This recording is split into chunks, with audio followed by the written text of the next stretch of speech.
Time has taken away exactly why I was in Las Vegas, but I was in Las Vegas with friends, and I had extra money at the time, and as part of having that extra money, we thought it would be really fun to rent a Hummer. Unfortunately, we rented a H3, and an H3 isn't really a Hummer, it's a rebranded SUV. It's still large, it's unwieldy, and it's very weird to drive, but it lacks a lot of the original charm of the Hummers that started falling into customer use in the 1990s. But there we were, driving a Hummer. I was driving the Hummer down the streets of Las Vegas, and at a light, I heard a crunch. I actually also felt the crunch. Somebody had hit the Hummer, hit us from behind at the light. And I pulled over, and a couple friends sat in the car while I looked at what had happened. What had happened was that a woman had been driving behind us, and because the Hummer was so massive, she had slammed right into it, just smashed right into the back of the Hummer.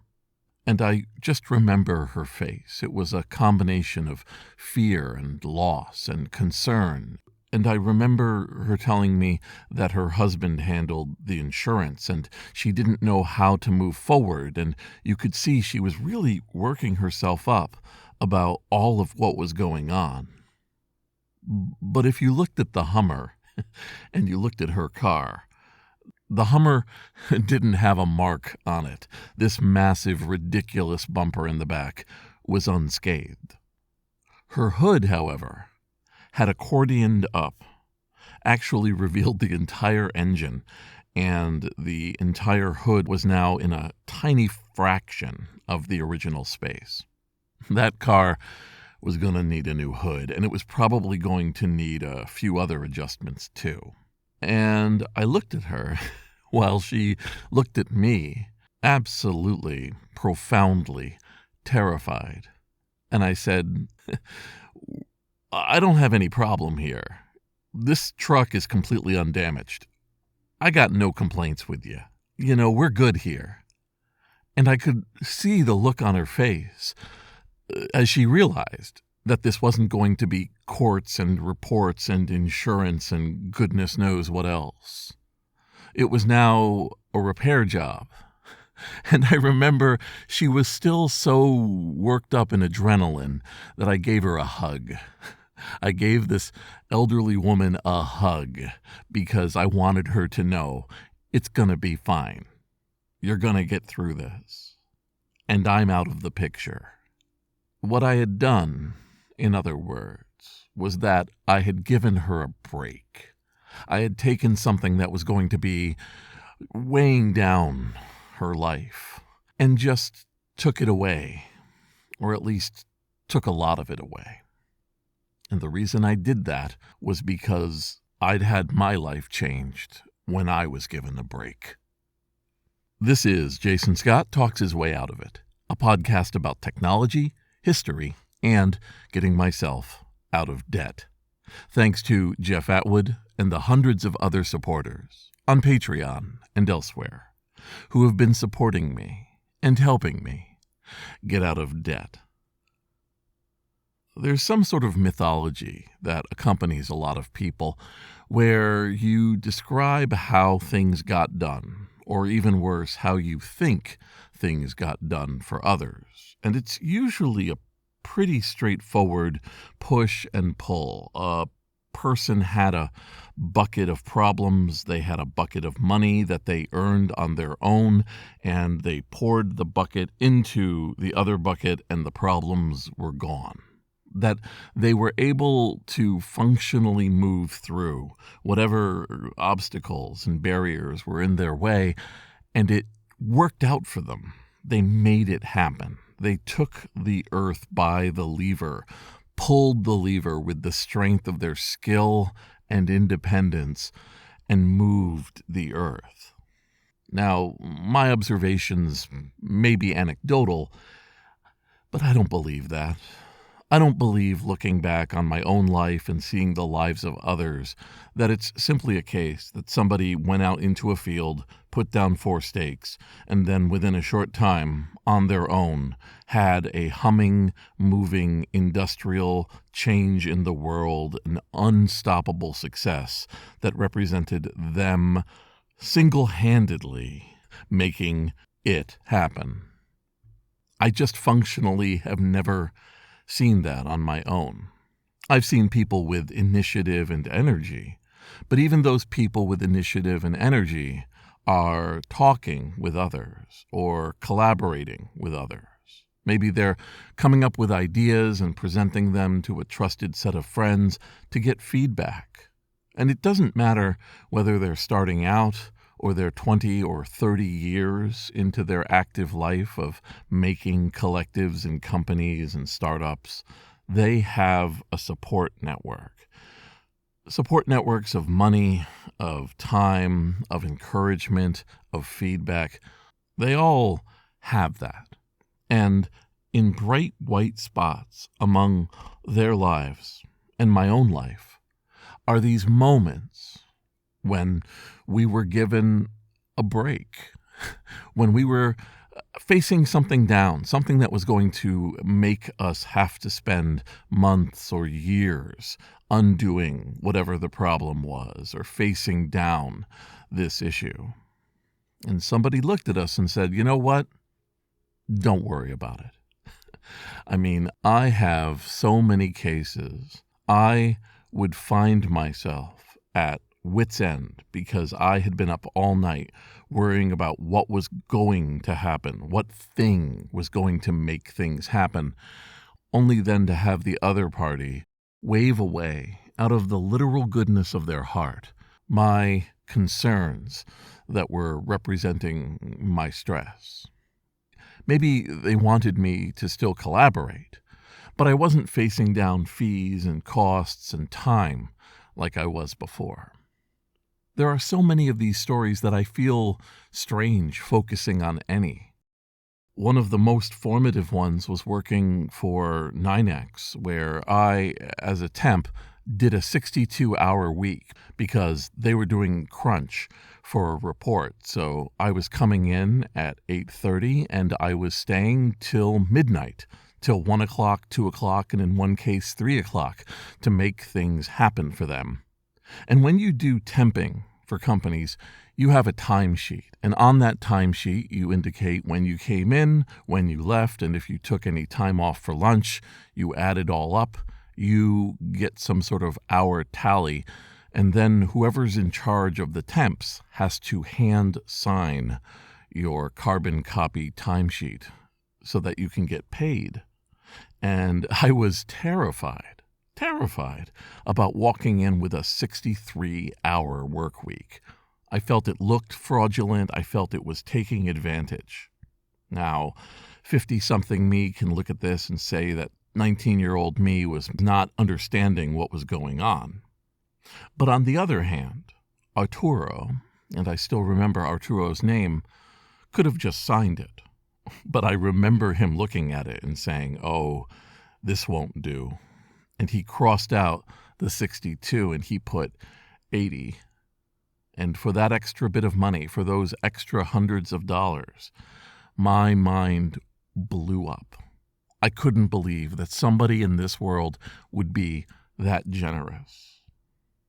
And as I made my own journey to where I was finding myself at the fulcrum of signing something, of helping with something, I've tried to emulate the motivation that Artuo had there.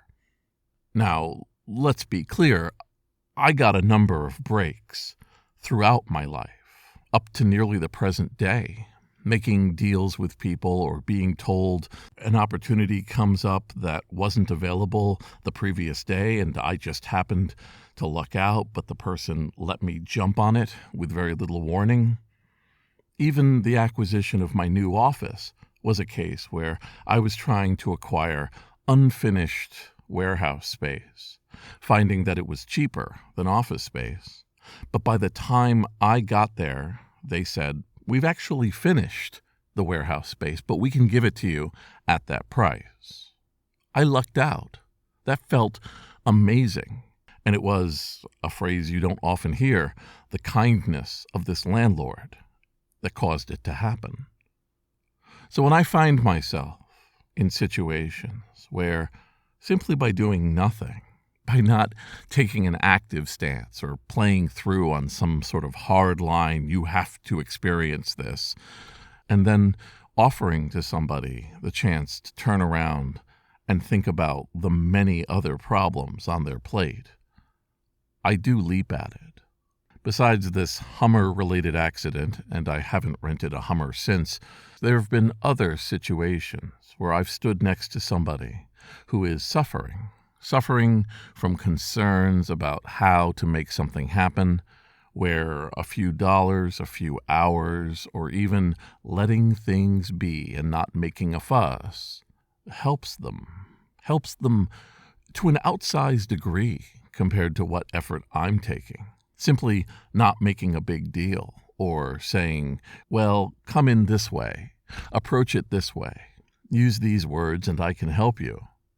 That is a simple offering that has paid incredible dividends to the present day.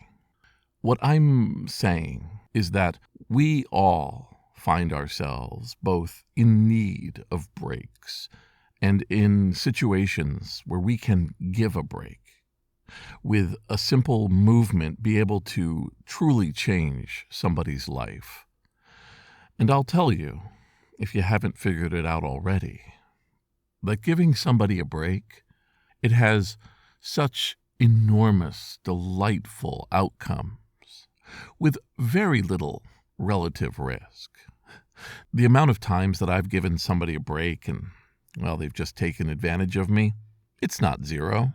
But the amount of times that I've helped somebody or reached out when I noticed somebody was in distress and just offered to help or help to take away a burden, a pressure, well, those are countless. Enough that I struggle trying to remember.